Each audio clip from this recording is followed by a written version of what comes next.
ہم کاٹیج کے پچھلی طرف آ گئے۔ اس طرف ان کا کوئی آدمی نہیں تھا۔ شاید ان کا خیال ہو کہ ہمیں سامنے ہی سے گھیر کر ختم کر دیں گے، لیکن یہ ہماری خوش قسمتی تھی کہ ہم عین وقت پر کاٹیج سے باہر آ چکے تھے۔ ان لوگوں نے ہمیں بھاگتے ہوئے دیکھ لیا۔ ان کے 2 آدمی بھی کاٹیج کے پچھلی طرف آ گئے اور تاریکی میں اندھا دھند گولیاں چلانے لگے۔ ہم جوابی فائرنگ کر کے اپنی پوزیشن کی نشاندہی نہیں کرنا چاہتے تھے۔ میں نے شکتی وغیرہ کو بھی منع کر دیا کہ وہ فائر نہ کرے۔ میرے خیال میں اپنے کاٹیج کی طرف جانا بھی خطرے سے خالی نہیں تھا۔ یہ بعد میں ہم پر جو حملہ ہوا تھا وہ بھرپور تھا اور اس میں کئی آدمی شریک تھے۔ اس کا مطلب تھا کہ ہمارے کاٹیج کو بھی گھیرے میں لے رکھا ہوگا۔ اس طرف شکتی، میں ایک طرف اشارہ کرتے ہوئے چیخا۔ ادھر ایک کاٹیج کے سامنے میں نے ایک کار کھڑی دیکھی تھی۔ ہم مڑ کر دوسری طرف دوڑنے لگے۔ وہ کاٹیج مغرب کی طرف تقریباً نصف میل کے فاصلے پر تھا۔ فائرنگ اب بھی ہو رہی تھی، لیکن ہم بہت دور نکل آئے تھے۔ یہ ہماری خوش قسمتی تھی کہ وہ کار اب بھی کاٹیج کے سامنے کھڑی تھی۔ دروازہ لاک تھا، شیشے چڑھے ہوئے تھے۔ شکتی نے پستول کا بٹ مار کر ڈرائیونگ سائڈ کی کھڑکی کا شیشہ توڑ دیا اور اندر ہاتھ ڈال کر لاک ناب ہٹا دی اور اندر بیٹھ کر دوسرے دروازے بھی کھول دیے۔ چابی اگنیشن میں لگی ہوئی نہیں تھی۔ شکتی نے ڈرائیونگ سیٹ پر بیٹھتے ہوئے اسٹیئرنگ کے نیچے ہاتھ ڈال کر 2 تاریں کھینچ لیں اور انہیں جوڑ کر انجن سٹارٹ کرنے لگا۔ اس دوران مدھو اور رتنا پچھلی سیٹ پر اور میں پیسنجر سیٹ پر بیٹھ چکا تھا۔ پہلے شیشہ ٹوٹنے اور پھر انجن سٹارٹ ہونے کی آواز سن کر تقریباً 20 گز دور کاٹیج کا دروازہ کھلا اور ایک آدمی کی چیختی ہوئی آواز سنائی دی، اے کون ہے؟ اس لمحہ دور سے فائرنگ کی آواز سنائی دی۔ وہ شخص اندر بھاگ گیا اور دڑ سے دروازہ بند ہو گیا۔ انجن سٹارٹ ہو چکا تھا۔ شکتی نے کار ایک جھٹکے سے آگے بڑھا دی۔ 5 منٹ بعد ہی ہم چوکی والی سڑک پر پہنچ گئے۔ دونوں کانسٹیبل رائفلیں تانے سڑک کے بیچ میں کھڑے تھے۔ شکتی نے ان کے قریب کار روک لی اور کسی کانسٹیبل کے بولنے سے پہلے وہ خود ہی بول اٹھا، او بھایا، اپنے تھانے کو فون کرو، فورس بلاؤ، قاتلوں کا گروہ پریم پہاڑی پر چڑھ آیا ہے، لوگوں کو بچاؤ۔ وہ دونوں پولیس والے گڑبڑا گئے۔ ان میں ایک تو فوراً ہی گارڈ روم کی طرف بھاگ گیا اور دوسرا بھی کار کے سامنے سے ہٹ گیا۔ شکتی نے تیزی سے کار آگے بڑھا دی اور اس کی رفتار بڑھاتا چلا گیا۔ شکتی نے پولیس والوں کو بدحواس کر دیا تھا۔ وہ یہ بھی نہیں دیکھ سکے تھے کہ ہم گئے تو کسی اور کار میں اور ہماری واپسی دوسری کار میں ہو رہی تھی۔ 1 گھنٹے سے بھی کم وقت میں ہم شہر پہنچ گئے۔ میری ہدایت پر شکتی نے کار کا رخ راجندر مارگ کی طرف موڑ دیا۔ چند منٹ بعد ہی کار ڈاکٹر شانتا کے کلینک سے چند گز آگے نکل کر رک گئی۔ میں نے انہیں کار ہی میں بیٹھے رہنے کا اشارہ کیا اور خود نیچے اتر کر تیز تیز قدم اٹھانے لگا۔ اندر کسی کمرے کی بتی جل رہی تھی۔ میں نے 2-3 مرتبہ بیل بجائی مگر کوئی جواب نہ پا کر میرے ذہن میں وسوسے سر ابھارنے لگے۔ میں نے گیٹ پر ہاتھ رکھا تو وہ کھلا ہوا تھا۔ میں کاراکوف سنبھالے گیٹ میں داخل ہو کر بڑے محتاط انداز میں آگے بڑھنے لگا۔ آگے والا دروازہ بھی کھلا ہوا تھا۔ شانتا اتنی بے پرواہ نہیں ہو سکتی تھی کہ رات کے وقت دروازے کھلے چھوڑ دیں۔ شانتا، میں نے اندر داخل ہو کر پکارا مگر کوئی جواب نہیں ملا۔ میں ہال کمرے سے گزرتا ہوا اس کے بیڈ روم کے سامنے پہنچ گیا۔ دروازہ بھیڑا ہوا تھا مگر اندر بتی جل رہی تھی۔ میں نے دروازہ کھول دیا اور اس کے ساتھ ہی میرا دل اچھل کر حلق میں آ گیا۔ شانتا کی لاش بیڈ پر پڑی تھی۔ اس کے سینے میں ٹھیک دل کے مقام پر خنجر دستک تک پیوست تھا اور بستر کی چادر خون سے سرخ ہو رہی تھی۔ اس کے ہاتھ پشت پر بندھے ہوئے تھے اور منہ میں کپڑا ٹھنسا ہوا تھا۔ وہ ہمیشہ ساڑی پہنا کرتی تھی لیکن اس وقت اس کے جسم پر صرف بلاؤز اور پیٹی کوٹ تھا۔ جسم کے مختلف حصوں پر نشانات بتا رہے تھے کہ موت کے گھاٹ اتارنے سے پہلے اسے تشدد کا نشانہ بھی بنایا گیا تھا۔ آنکھیں جیسے پھٹی پڑ رہی تھی اور چہرے پر خوف و اذیت کے تاثرات جیسے منجمد ہو کر رہ گئے تھے۔ خنجر دستے تک اس کے سینے میں پیوست تھا۔ خون اس کے سینے اور پیٹ کو تر کرتا ہوا بستر کی چادر پر پھیلا ہوا تھا۔ خون کو دیکھ کر میری آنکھوں میں الجھن سی تیر گئی۔ خون قدرے سیاہی مائل اور جمع ہوا سا لگ رہا تھا۔ میں نے چادر پر بکھرے ہوئے خون پر انگلی رکھی تو میرا اندازہ درست نکلا۔ خون جمع ہوا تھا۔ میں نے شانتا کی پیشانی پر ہاتھ رکھ دیا، پھر اس کے سینے اور پیٹ پر ہاتھ رکھ کر دیکھا۔ میرے منہ سے گہرا سانس نکل گیا۔ شانتا کا جسم بالکل ٹھنڈا ہو رہا تھا، جس کا مطلب تھا کہ اسے مرے ہوئے کئی گھنٹے ہو چکے تھے۔ آدھے گھنٹے کی بات ہوتی تو لاش اس طرح برف جیسی ٹھنڈی نہ ہوتی۔ اب بات میری سمجھ میں آ گئی تھی۔ بیلا یا اس کے ساتھیوں کو غالباً شانتا پر کسی قسم کا شبہ ہو گیا تھا اور انہوں نے آج دن میں کسی وقت یہاں آ کر شانتا کو دبوچ لیا تھا۔ اس پر تشدد کر کے میرے بارے میں پوچھا گیا اور منہ میں کپڑا اس لیے ٹھونس دیا گیا کہ وہ شور نہ مچا سکے۔ اس نے غالباً اپنے دفاع میں ہاتھ چلانے کی کوشش کی ہوگی، جس پر اس کے ہاتھ بھی پشت پر باندھ دیے گئے تھے۔ شانتا کی حالت بتا رہی تھی کہ اس نے آسانی سے زبان نہیں کھولی ہوگی۔ بہت زیادہ تشدد کے بعد جب اس کی قوت برداشت جواب دے گئی ہوگی تو اس نے میرے بارے میں کچھ بتایا ہوگا اور انہوں نے بیلا کو اس کاٹیج سے ہٹا دیا۔ انہیں توقع رہی ہوگی کہ میں آج ہی کچھ نہ کچھ ضرور کروں گا۔ میرا مذاق اڑانے کے لیے انہوں نے بیلا کی جگہ ایک ہجڑے کو کاٹیج میں بٹھا دیا تھا، لیکن وہ خود ہی مذاق کا نشانہ بن گئے۔ نہ صرف وہ ہجڑا اپنی جان سے ہاتھ دھو بیٹھا بلکہ وہ میرا بھی کچھ نہ بگاڑ سکے۔ میں چند لمحوں تک شانتا کی لاش کو دیکھتا رہا، پھر جھک کر اس کے سینے میں پیوست خنجر کی طرف ہاتھ بڑھایا ہی تھا کہ سائڈ ٹیبل پر رکھے ہوئے ٹیلی فون کی گھنٹی بج اٹھی۔ میں اچھل پڑا۔ فون کی گھنٹی میرے لیے بم کے دھماکے سے کم ثابت نہیں ہوئی تھی۔ میرے دل کی دھڑکن ایک دم بے قابو ہو گئی تھی۔ میں متوحش نظروں سے فون کی طرف دیکھنے لگا۔ گھنٹی 2 مرتبہ بج چکی تھی۔ تیسری مرتبہ گھنٹی بجنے کے بعد میں نے ریسیور اٹھا کر کان سے لگا لیا اور ماؤتھ پیس میں کچھ بولنے کی بجائے دوسری طرف سے کسی کے بولنے کا انتظار کرنے لگا۔ مجھے زیادہ انتظار نہیں کرنا پڑا۔ چند سیکنڈ بعد ہی ایک نسوانی آواز میری سماعت سے ٹکرائی۔ خاموش رہ کر تم اپنی شناخت نہیں چھپا سکو گے ناجی۔ مجھے یقین تھا کہ تم پریم پہاڑی سے فرار ہونے کے بعد سیدھے یہیں آؤ گے۔ میرے منہ سے گہرا سانس نکل گیا۔ وہ بیلا تھی۔ تم بہت برا کر رہی ہو بیلا، میں نے جواب دیا۔ بے گناہوں کو موت کے گھاٹ اتار کر تمہیں کیا ملا؟ خواری، ذلت و رسوائی۔ یہ لوگ بے گناہ نہیں ہیں، بیلا نے جواب دیا۔ انہی لوگوں کی وجہ سے ہمیں اتنا نقصان اٹھانا پڑا۔ اگر اس جیسے لوگ تمہارا ساتھ نہ دیتے تو بہت پہلے تمہارا قصہ ختم ہو چکا ہوتا، اور پھر شانتا پر تو مجھے بہت پہلے ہی شبہ ہو جانا چاہیے تھا۔ مگر شاید میں بھول گئی تھی کہ ڈاکٹر شانتا الکا اگئی ہوتری کی دوست، اور تم طویل عرصے تک الکا کے پاس پناہ لیے رہے تھے۔ اگر تمہارے گرو اور اس کے چیلوں نے ان لوگوں کے ساتھ اچھا سلوک کیا ہوتا تو مجھے کہیں پناہ نہ ملتی اور میرا قصہ اب تک واقعی ختم ہو چکا ہوتا۔ کیا یہ حیرت کی بات نہیں کہ یہاں کے لوگ اپنے دیش کے دشمن کو تو پناہ دے رہے ہیں، اس کے لیے اپنا جیون تک بھیٹ کر رہے ہیں، لیکن تم لوگوں کو کہیں پناہ نہیں مل رہی۔ تم لوگ جو اس دیش کے سیوک ہونے کے دعوے دار ہو، اپنے ہی دیش میں، اپنے ہی شہر میں، اپنے ہی لوگوں سے چھپتے پھر رہے ہو۔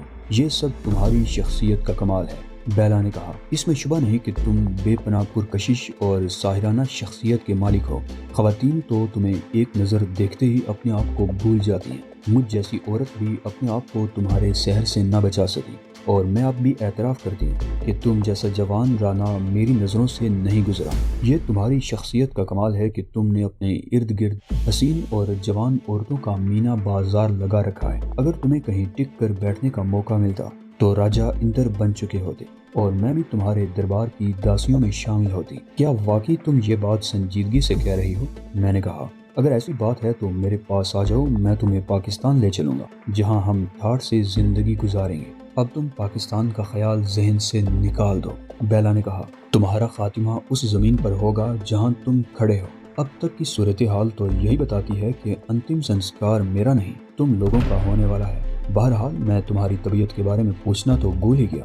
بوجھ سے نجات پا کر اب تم اپنے آپ کو بہت ہلکا پھلکا محسوس کر رہی ہوگی۔ ویسے دنیا میں آنے سے پہلے اس مر جانے والے بچے کا باپ کون تھا؟ ہوگا کوئی حرامی، مگر وہ تم نہیں ہو سکے، بیلا نے جواب دیا، اور چند لمحوں کی خاموشی کے بعد بولی۔ ویسے میں تمہیں ایک موقع اور دے رہی ہوں، بلکہ یہ کہو کہ یہ پیشکش ناگراج کی طرف سے ہے۔ تمہاری بات سن لینے میں کوئی حرج نہیں، میں نے کہا۔ پنڈت بیرو کی آج کل پھر تم سے گاڑی چھن رہی ہے، بیلا نے جواب دیا۔ اس وقت تم واحد شخص ہو جو یہ جانتا ہے کہ بیرو کہاں ہے۔ تم اگر چاہو تو اس کی ساری دولت لے کر یہاں سے جا سکتے ہو۔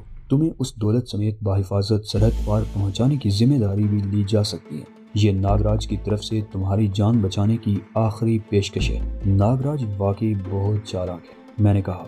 وہ مجھے وہ دولت لے جانے کی پیشکش کر رہا ہے جس پر سرے سے اس کا کوئی حق ہی نہیں ہے۔ ویسے میں اپنے وفاداروں کو دھوکہ نہیں دیتا، ان سے تو ابھی بہت سے کام لینے ہیں۔ ناگراج جیسے زہریلے ناگ کا سر کچلنا ہے۔ تمہارا یہ سپنا کبھی پورا نہیں ہوگا، بیلا نے کہا۔ بہت جلد پورا ہو، میں نے کہا۔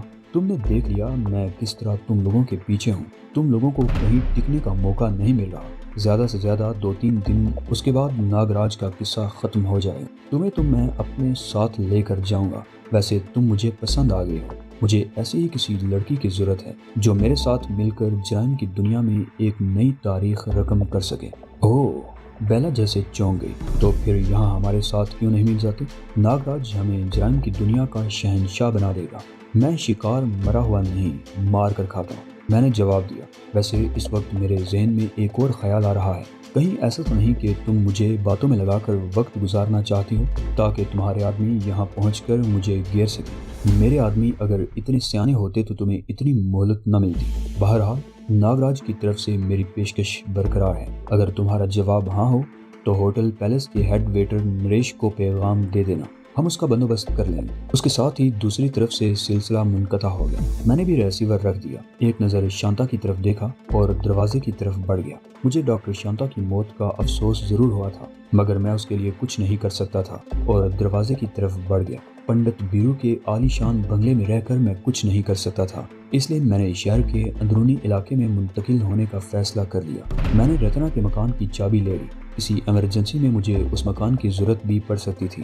رتنا کو میں نے بیرو کے بنگلے پر ہی چھوڑ دیا۔ سمترا مجھے گاڑی میں بٹھا کر بنگلے سے تقریباً نصف میل دور ایک موڑ پر چھوڑ گئی تھی، جہاں سے میں ایک آٹو پر بیٹھ کر سالار بازار پہنچ گیا۔ شام کا وقت تھا، بازار میں رونق تھی۔ میں کچھ دیر ادھر ادھر ٹہلتا رہا، پھر ایک ریسٹورنٹ میں بیٹھ گیا۔ تقریباً 15 منٹ بعد میں چائے پی کر باہر نکلا۔ چائے تو ایک بہانہ ہی تھا، دراصل مجھے ایک مشتبہ آدمی نظر آ گیا تھا جس کے بارے میں خیال تھا کہ وہ میری نگرانی کر رہا ہے، اس لیے میں ریسٹورنٹ میں بیٹھ گیا تھا۔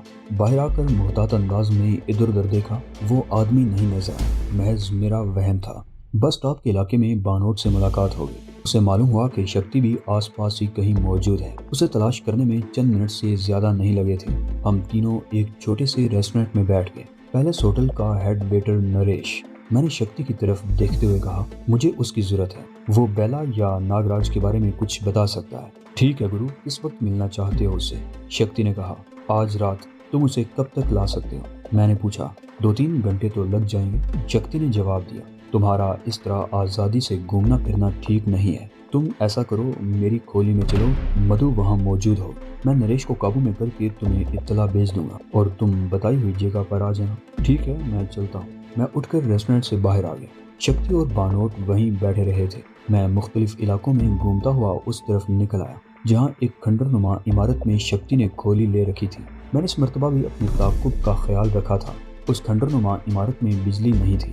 رات کے 8 بجے تھے اور گہرا اندھیرا تھا۔ کمپاؤنڈ کے آخری سرے پر ایک جگہ لالٹین کی مدھم سے روشنی نظر آ رہی تھی، مگر میں اس طرف جانے کے بجائے بائیں طرف ایک شکستہ دیوار کے پیچھے مڑ گیا۔ شکتی کی کھولی اس طرف تھی۔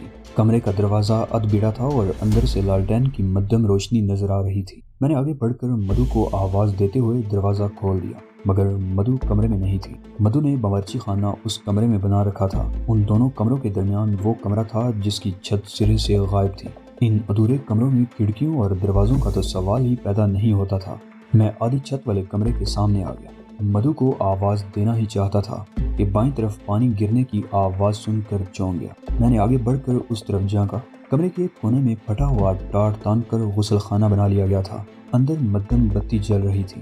اس کی تھرتھراتی ہوئی لو میں مدھو کا سایہ سامنے والی دیوار پر حرکت کرتا ہوا نظر آ رہا تھا۔ مدھو، میں نے ہولے سے اسے پکارا۔ مدھو ایک جھٹکے سے اٹھ کر کھڑی ہو گئی۔ اس کے ہاتھ سے پانی کا مگا نیچے گر گیا۔ کون ہے؟ اس کے منہ سے خوف زدہ سی آواز نکلی۔ میں ہوں مدھو، میں نے کہا۔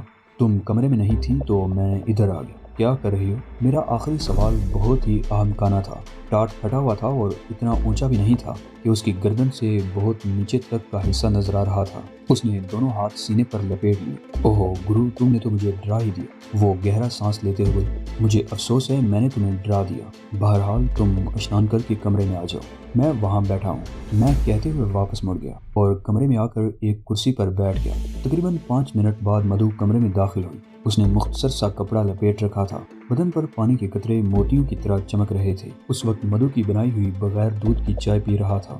گرو جلدی چلو، بانوٹ اور شکتی نریش کو ہوٹل سے اٹھا کر لے گئے، میٹھو نے اندر داخل ہوتے ہوئے کہا۔ میں نے پیالی میز پر رکھ دی اور ایک جھٹکے سے اٹھ کھڑا ہوا، مدھو کی مہمان نوازی کا شکریہ ادا کیا اور میٹھو کے ساتھ کمرے سے باہر آ گیا۔ عمارت کے باہر موٹر سائیکل کھڑی تھی۔ میٹھو نے ایک ہی کک میں موٹر سائیکل سٹارٹ کی اور میں پچھلی سیٹ پر بیٹھ گیا۔ موٹر سائیکل ایک زوردار جھٹکے سے آگے بڑھ گئی۔ تقریباً آدھے گھنٹے بعد ہم شہر کی نواحی پہاڑیوں میں ایک مندر کے کھنڈر میں موجود تھے، جہاں ایک مشال جل رہی تھی۔ ایک آدمی زمین پر پڑا ہوا تھا، اس کے ہاتھ پیر بندھے ہوئے تھے۔ قریب ہی بانوٹ اور شکتی بھی بیٹھے ہوئے تھے۔ بانوٹ کے ہاتھ میں خنجر تھا۔ مجھے دیکھتے ہی وہ اٹھ کر کھڑے ہو گئے۔ میں اس شخص کی طرف دیکھنے لگا۔ اس کی عمر 40 کے لگ بھگ رہی ہوگی۔ کلین شیو، صحت مند اور اسمارٹ آدمی تھا، مگر چہرے پر خوف نمایاں تھا۔ اس نے میرون رنگ کی پتلون اور سفید شرٹ پہن رکھی تھی جس پر پیلس ہوٹل کا مونوگرام بنا ہوا تھا۔ وہ پیلس ہوٹل کا ہیڈ ویٹر نریش تھا۔ تو تم لوگ کون ہو اور مجھے یہاں کیوں لائے ہو؟ وہ میری طرف دیکھتے ہوئے خوف زدہ سے لہجے میں بولا۔ بیلا نے مجھے کہا تھا کہ میں تمہارے ذریعے کوئی پیغام اس تک بھیج سکتا ہوں۔ میں نے اس کے چہرے پر نظریں جمائے ہوئے کہا، پیغام نہیں، میں خود اس تک پہنچنا چاہتا ہوں۔ کہاں ملے گی؟ بابا بیلا؟ کون بیلا؟ وہ ہکلا کر رہ گیا۔ میں کسی بیلا کو نہیں جانتا۔ حیرت ہے تم بیلا کو نہیں جانتے، حالانکہ وہ اس علاقے میں شیطان کی طرح مشہور ہے۔ چلو مان لیا کہ تم اسے نہیں جانتے، لیکن اس نے مجھے کیسے کہہ دیا کہ تم میرا پیغام اس تک پہنچا دو گی؟ میں نے کہا، میں کسی بیلا کو نہیں جانتا۔ نریش نے جواب دیا، ہوٹل میں آنے والی بہت سی لڑکیاں پیغام رسانی کے لیے ویٹروں کو استعمال کرتی ہیں اور ویٹروں کو اس کا پتہ بھی نہیں ہوتا۔ مجھ سے بیلا نام کی کسی عورت نے کچھ نہیں کہا۔ ہو سکتا ہے بعد میں کسی وقت خود ہی مجھ سے رابطہ کر کے پوچھے کہ کسی نے اس کے لیے کوئی پیغام تو نہیں دیا۔ یہ لڑکیاں بڑی خطرناک ہوتی ہیں، اپنے دندے کے لیے دوسروں کو استعمال کرتی ہیں۔ جس بیلا کی بات میں کر رہا ہوں وہ دنیا کی سب سے خطرناک عورت ہے۔ میں نے اس کے چہرے پر نظریں جماتے ہوئے کہا، وہ بغیر سوچے سمجھے کوئی قدم نہیں اٹھاتی۔ اس نے مجھے تمہارا نام بتایا تھا تو کچھ سوچ کر ہی بتایا ہوگا۔ وہ تمہیں اچھی طرح جانتی ہے اور تم بھی اسے اچھی طرح جانتے ہو۔ نہیں، میں بیلا نام کی کسی عورت کو نہیں جانتا، نریش نے کہا۔ میں چند لمحے اس کی طرف دیکھتا رہا اور پھر شکتی کو اشارہ کیا۔ شکتی اچانک ہی اس پر پل پڑا۔ نریش کے ہاتھ پشت پر بندھے ہوئے تھے، وہ اپنا بچاؤ بھی نہیں کر سکتا تھا۔ شکتی اس پر لاتیں اور گھونسے برساتا رہا۔ نریش کی چیخیں کھنڈروں میں گونجتی رہیں۔ شکتی نے اسے دونوں ہاتھوں پر اٹھا لیا اور سر سے اوپر لے جا کر زمین پر پٹخ دیا۔ نریش کے منہ سے نکلنے والی وہ چیخ بہت ہی خوفناک تھی۔ شکتی اسے دوبارہ اٹھانے کے لیے جیسے ہی جھکا، نریش چیخ اٹھا، ٹھہرو، بتاتا ہوں، سالہ حرامی۔ شکتی اسے ٹھوکریں مارتے ہوئے سیدھا ہو گیا۔ پہلے بولتا تو اتنا ٹھکس نہیں ہوتا۔ اچھا بول، بیلا کدھر ہے؟